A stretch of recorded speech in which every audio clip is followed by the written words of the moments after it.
Okay. So If you saw the newsletter, yep, you already have an idea. you have an idea. So, but for those who didn't, I'll do a brief thumbnail of what's going on here. So, if you see this shirt directly behind me, uh, it is an octopus. And at Christmas time, we bought, or I did, t-shirts for everyone in the family. There was 11. And I couldn't quite decide on a theme this year. And I came across this cute little octopus on a bicycle, and I thought, that's cool. And I went to that website, and they had over 100 different motifs with an octopus on them. So everybody got a different octopus. So we're having a lot of fun with these shirts. But as it always happens, at least for me, and I know a lot of you get these graphic tees from your vacation or your kid's school program or something, and you want to wear it to show your spirit, or to have fun with everything. You put it on and it's choking you, and it's too big here, and it's sloppy, and it's constantly pulling back, and you think, darn it, it's not comfortable, it's not even that cute on, but I want to be part of the group. So when that happened to me this time, I said, I'm just going to take out my sloper and remake this t-shirt. And that's what I did. And when Jessica walked into the family event and I had a reworked t-shirt on, she said, "Hey, When we got the shirts, I thought everybody got really big shirts they because did we were like wearing them. kind of for lounge. They're like lounging for pajamas. And then I looked around and everybody's shirt fit like normal t-shirt, Oh, mostly. yeah, And mine was like humongous. humongous. So I was giving her a hard time, like just jokingly giving her a hard time. But that same thing happened to her. She made her smaller. So now I really am the only one With the really baggy. with a really giant shirt. She's like, everybody wear their shirts so we could take a picture. And I'm like in a shirt dress. Well, anyways, we had, It's really cute too. Mine is really cute. yeah, we're going to see it in a minute because, well, I have to remake Jessica's now, or I'll never hear the end of it, no matter what she tells you. So I'll show you a quick way to do it. And I'm sure you've had these situations. So before we go there, I'll show you that the shirt I have on, I redid the neckline on, and it's nothing special except for to me. And it's a Bob Dylan t-shirt, one of my favorite all-time um, Artists. poets, artists, whatever. And I'm in shopping at J.C. Penney's with my granddaughter in her department, and here's this big oversized Bob Dylan t-shirt, and nobody wants because they don't even know who he is. And I'm like, Right. I'm taking it. It's way oversized, and I thought, well, I can get away with it. But once again, the neck just kept choking me. So all I did on this one is just redo the neckline so I could wear my Bob Dylan t-shirt from the juniors department. You could say you're wearing something from the juniors. Yeah, there you go. I'm That's so true. cool. I'm so hip. And then Jessica has on a raglan sweatshirt. Now, this one I also gave her for Christmas. Did you want me to stand up? Yeah, but I accidentally bought the wrong size on this one. And it was, well, this one was a dress, but it's raglan sleeve. So if you have a raglan sleeve, like let's say it's your favorite football team here in Michigan, we're U of M and the Lions, but it's just too long. You're a shorter person. We cut it 2 inches shorter, moved the pocket up, took 3 inches, 3.5 inches out of the sleeve. But there was no problem because it's raglan. So you could just come right up and take that seam in. And now it looks nice and she feels good in it as opposed to just an old sweatshirt, right? Yeah. Okay. So let me go over to my demo and I'll show you just exactly how I did it. All right. Hold on. Gonna turn you guys quick here. Quick, quick, don't get dizzy. So so I took my sloper. And those of you here that are regulars, you know what we're talking about. We have a t-shirt sloper and we have a free video on how to make your own t-shirt sloper. Well, it's for any type of knit. Then you get the right balance, it sits on your shoulders right, you get the neckline where you want it, everything's just right. Then that sloper can be used to make other shirts. But in this case, I'm using the sloper to cut down a shirt that's too big. So for only for the purposes of being on camera, I took the sloper pattern piece and I put it on silk organza so that you could see through. You see, Jessica's motif is this cute little octopus playing with a butterfly. So I want to make sure we keep it centered. So I found the center of the t-shirt and the center of the pattern, and they're right directly on top of each other. Okay. Now, the key here is a lot of times in a basic t-shirt, which is what you usually get with the graphic t-shirts, is that it has a very generic arm side and it's big and it's the same in the front as it is in the back. And they're identical front and back. And that's one of the reasons it won't stay on your shoulder properly. What we want to do is we want to make sure that we're able to make a smaller arm side. So we got a smaller armhole here. So we move this down just far enough so that we can get that smaller armhole. All right, and it still fits on here. And we keeping our motif in the center, not too high, not too low. So everything stays. And then it's just a matter of laying that out and cutting it. And what's really cool here with Jessica is that I couldn't do with mine because I'm so short. And she's going to keep the hem. So we can even keep the hem and we're just going to serge up the side seams once we get this cut out. So what we did, I should have started in the beginning, is we cut the shirt apart. We did not stitch rip the shirt. You want to buy a shirt at least probably two sizes too big. And usually they are anyway, because they're always just like big general sizes. So that you have room to move this around a little bit and to get that smaller arm side. I could not get that smaller arm side if I had to go all the way up to the shoulder on here. So we just cut the seam allowances off. And the seam allowances on a t-shirt are like a quarter of an inch at best. And since the t-shirt's too big, we don't need to bother to rip those. We just cut them off. So we cut the entire shirt apart. We threw away the neckband because it's of no use to us.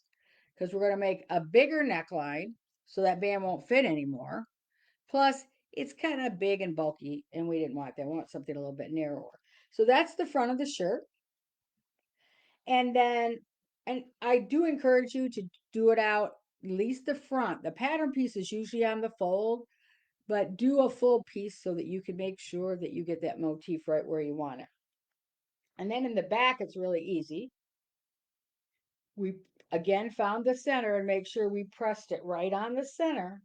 And then you just have to find where you have enough real estate to cut this out. But again, we took ours almost to the bottom of the hem, the same as we're going to do with the front, so that it'll match up on the side seam. So you want to keep that in mind. Okay. And then the last thing is the sleeve. And you all have heard me complain about this and complain about it. And all the bad patterns are out there and the bad ready to wear. And this is it. Here's our sleeves. They're right side together.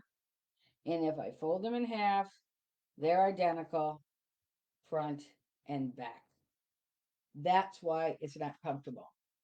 This is our sleeve pattern. When you fold a sleeve pattern directly in half, it should look similar to this. Now they're all going to be a little bit different in shape, but certainly the back should be longer than the front. Same with the arm side. We put that on the table and look at it. Okay. Yeah, so we definitely, this is the back. See, the double notch is always the back. So you can see it is not a symmetrical sleeve. So luckily we have enough fabric here. And by putting these down right sides together, so now I know I'm cutting a right and a left. It wouldn't matter in the factory because they just cut all one sleeve, put one in the left and one in the right. But we know better. That's why we sew. We can do a better job than they can. Now this can just set right on there. You'll find where it sits best. Now you may want to keep the same length sleeve, but it's going to be a real boxy sleeve with a straight hem. Or if you shorten your hem, you shorten your sleeve, and a lot of women will want a little bit shorter sleeve, you'll end up with a bit of a curve, and that gives it a nicer look than just a basic t-shirt. But you may want to stay with the crowd and have the same look to your sleeve as the rest of the group, and so then you would just not cut it shorter, keep it about the same length, and maybe even keep the hem. And then just get your serger out and stitch it all back together. Then it's up to you on the neckline. And in the December 3 newsletter, we showed you how to do this simple neckline that's faced. So if you don't want a little edge there, or you don't have enough fabric to create a little binding or neckband at the top, then you can face it. And when you face it, it doesn't matter what color you face it with because you can't see it. So those are your two options. But remember, when you want to put a binding on the neckline, you want to measure that stitching line. Measure that stitching line so you know what size neckband to cut, because this isn't going to be exactly the same unless your sloper fit on there perfect. In this case, we had to raise the neckline on our sloper in order to get all of our motif in.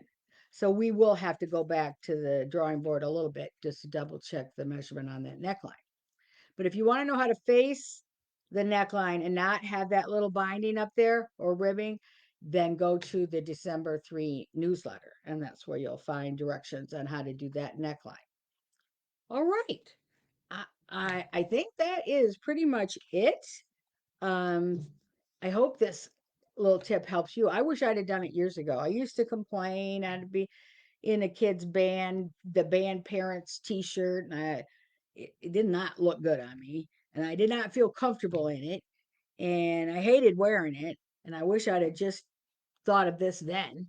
Then I could have been comfortable and happy at the same time. So what do you think, Jess? I think we covered that pretty good because we did put it in the newsletter last week. Yeah, I don't have any questions, but people can feel free to put them in the comment if they have them. And then we wanted to maybe have a little discussion about goals or. Yeah, I posed 3 questions in the newsletter, and so if you had a chance to read it, perhaps something came to your mind. And I know we're kind of looking at what's missing in your skill set for sewing. What are you looking to learn or get better at to just make your sewing so much easier? I was talking to a customer the other day who had bought. She's not one of our fans yet, but I hope she is here today with us. But she had bought the videos from Margaret many years ago, and she talked about how the reason she did is she went to an expo in Washington and she saw Margaret put a zipper in. And she thought to herself, oh my goodness, I can't believe how much ease she put that zipper in with, and how I struggle and get frustrated and they never look nice. And she said, I took notes, I went home and I put a zipper in and I was amazed. And ever since then, she doesn't look back because, it's just such it's a wonderful concept um, to have these techniques. And I don't even know where I was going with that. Do you? Oh, well, if zippers happen to be that issue for you, then we have lots of options to teach you zippers. So easy zippers, that's our DVD. And Rosebud and I put that one together, and it shows you 5 different types of zippers, and not one of them has a pin or any basting in it. And like I was speaking with this lovely lady on the phone yesterday or the day before, and she was saying, the directions are so bad about putting zippers in the books. I said, well, I think they're just as bad as the directions that come with zipper. And you would think somebody selling you a zipper would want you to be successful at putting it in and come up with. They've had the same directions since I was a kid, and we all know they're not the very best way to put it in. So if that's it, we can solve that solution really fast. But maybe there's some other things. Maybe you want to learn to fit, tailor. Um, what kind of things are you looking for in 2024? Okay, I do have a question about the shirt though. Okay. Melanie wants to know if you can show how you did, because you did your remake a little different, Uh-huh. style wise. If you could show the side hem with the slit, how you did that. Oh, Do sure. you want me to bring this over so you can see it? Why don't you just take it off? Take the shirt off. Yeah. Slip it up to the shoulders first and then just take the form off. Yeah. And I'll show them from the inside. You know, slits in the bottom hem, and sometimes they call them vents. Uh, used to confuse me, and I don't know why. It shouldn't have, because it's pretty cut and dry, pretty simple. So, you saw in the newsletter. I don't have that pattern piece right here with me, but uh, in the newsletter, you saw that when I cut these pieces out on my sloper, it comes down and then it jogs out like this. So you have this extra piece right here. So you decide how deep you want your vent. And I think 4 to 6 inches. So you're going to have to, it's how tall you are and what you like. So there is no specific formula, but they usually, anything smaller than 4 would probably be too small. Anything longer than 6 is going to start showing your waistband. All right. Then you're going to stitch your seam allowance and you're going to make that little slit that comes out about a ½ inch to an inch longer than you want your opening, because you're going to stitch right down that seam allowance into that little slit. Okay, I'm going to get the pattern piece because that's going to make it easier to understand. Oh,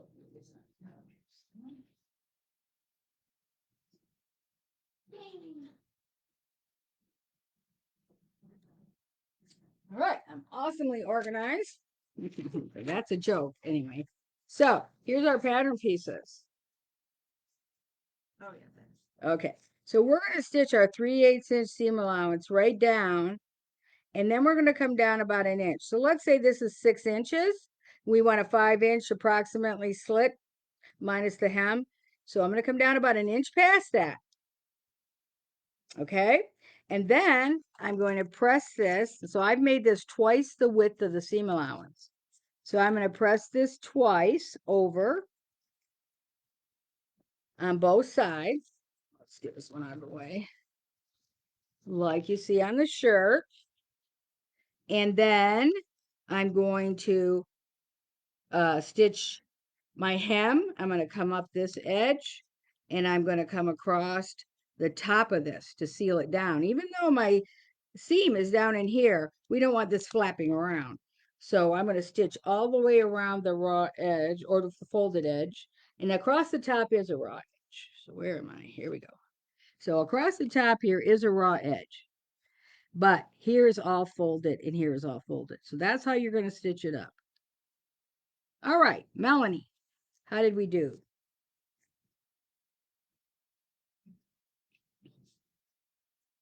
Again, you want to make that slit, that extra extension, about an inch longer than you want and twice the width of the seam allowance, or wider if you want it wider.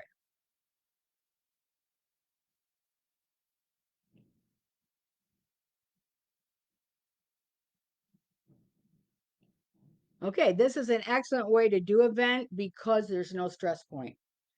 The way I used to do it, we ended the seam right where it got folded back, but there's a stress point right there that you can't alleviate. But by stitching past it and then stitching around it, there is no stress point. It's not going to rip out. Yep, Melanie says thank you. Mary Berg is asking, you cover stitch the hem, then sewing machine stitched the vent? Question. Yes, we cover stitch the hems just like we do, Mary, with 5 Easy Tees or any of our t-shirts. So we cover stitch the hems of the front, back, and sleeves before we construct it. then yes, we do have to straight stitch that seam in order to go past the vent. That was a good point, Mary. We're going to have to straight stitch to here. Then we will clip into the seam here so that we can serge finish the rest of this seam. Okay, so after we've stitched that 3/8 all the way down to here, that extra inch or half inch that you whatever you want, then clip this right to that stitching line so that it's loose. And now you can put the side seam through the serger and finish it off. That was good, Mary, because I didn't put that um, step in there. So thank you.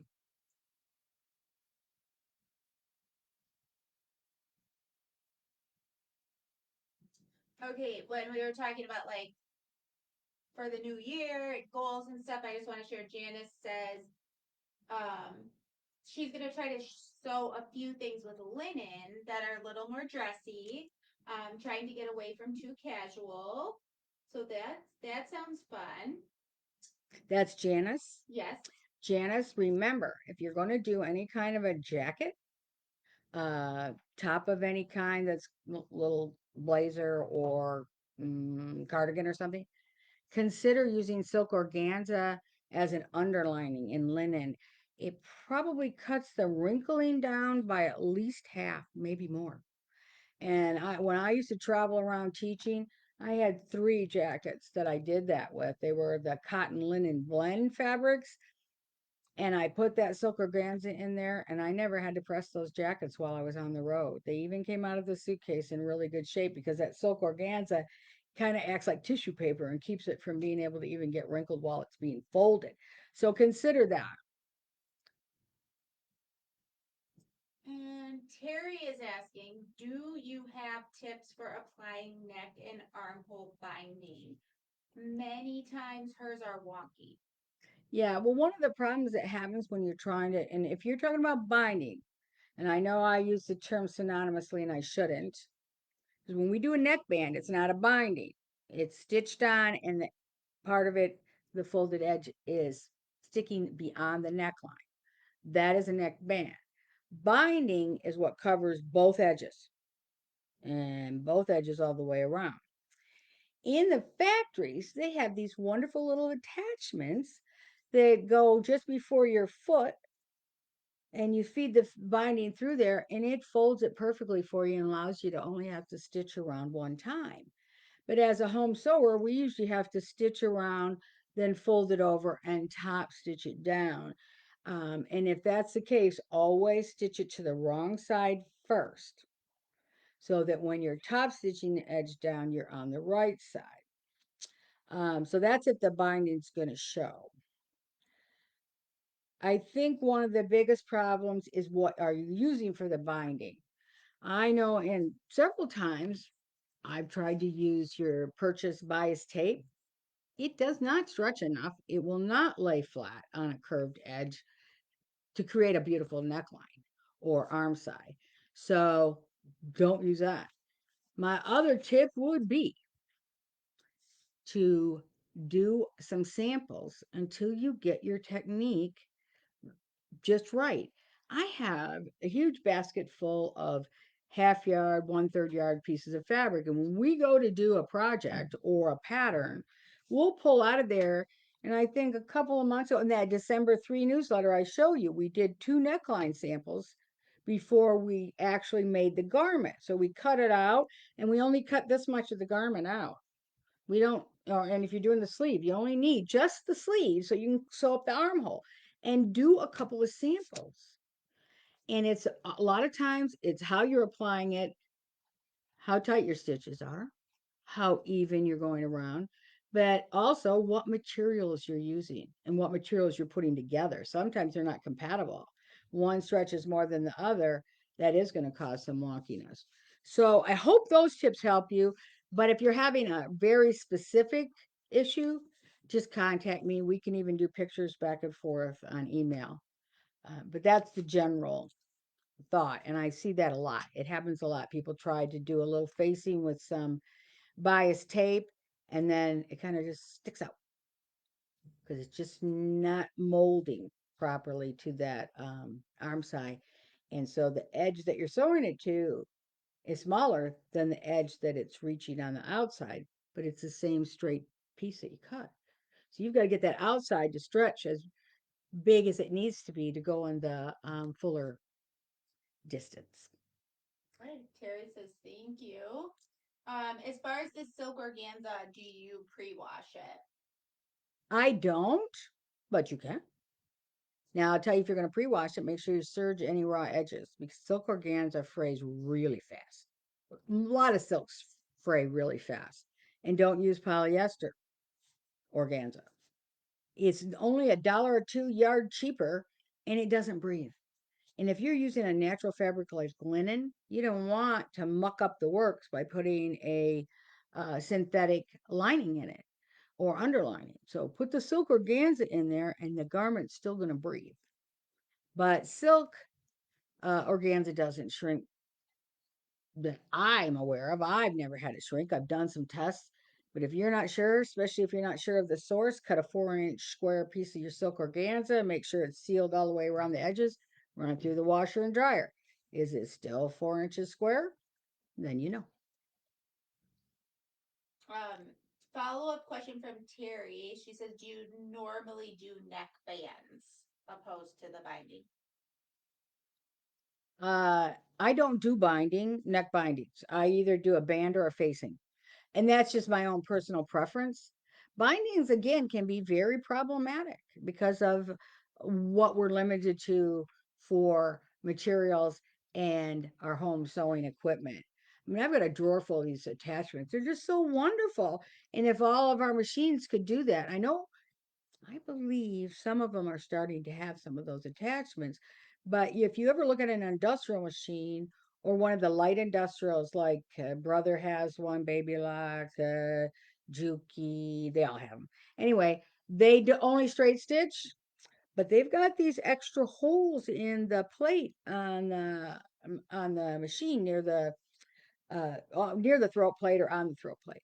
Those little holes are exactly what those are for, is to screw in all these wonderful, cool attachments that'll make bindings or put things on and make it come out smooth and easy. Because a binding's really pretty, but it's not pretty if it's wonky and it's not enjoyable if you have to take it off and put it on 5 or 6 times to get it right. So those attachments are pretty cool.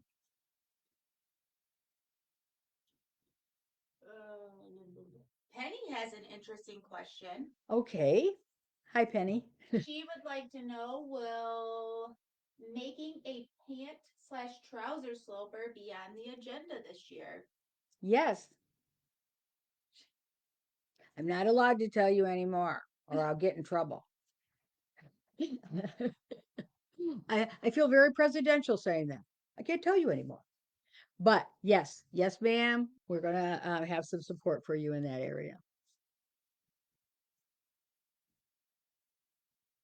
Jessica's nodding her head. She's reading the comments, but apparently I don't have any more questions. But I'm open to any question. And we can't stay long today because we have some pick the kids up at school issue. And hey, it's snowing here in Michigan.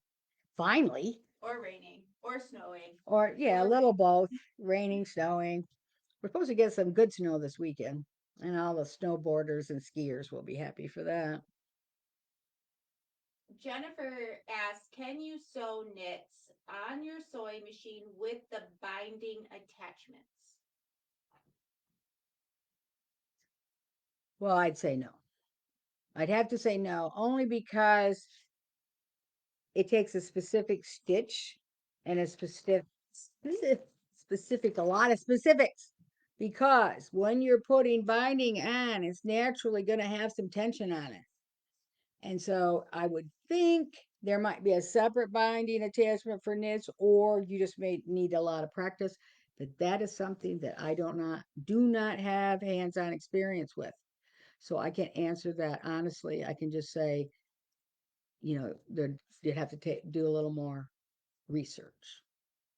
And you know what? Your sewing machine salespeople, who are almost always just lovely people at your local dealership, they're not educated in all of those kinds of things because they sell basic home sewing machines. They're educated really well in all the stitches and how to operate all the wonderful embroidery and other great things that the machines do. But when it comes to those kind of things, you've got to go up a level and maybe get in touch with someone who services or works with the industry or the industry machines.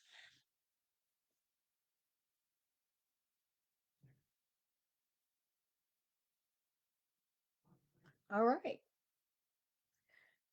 Well, I thought I'd throw one more little thing out there. The place where we bought the t-shirts is called Viking Goods. What's very cool, they don't have, and that's the other thing. The reason Jessica got such a big size is because they don't carry all sizes. They skip a couple sizes. Uh, but they have all kinds of motifs, not just octopus. They got every animal, they've got just all kinds of fun stuff. So if you are in need for graphic t-shirts, you might want to take a look at them. They just have a lot of fun designs. And, I'm here by email if you have any sewing questions. In the meantime, we will be back next month, the first Tuesday of February, barring any technical difficulties, health, and weather.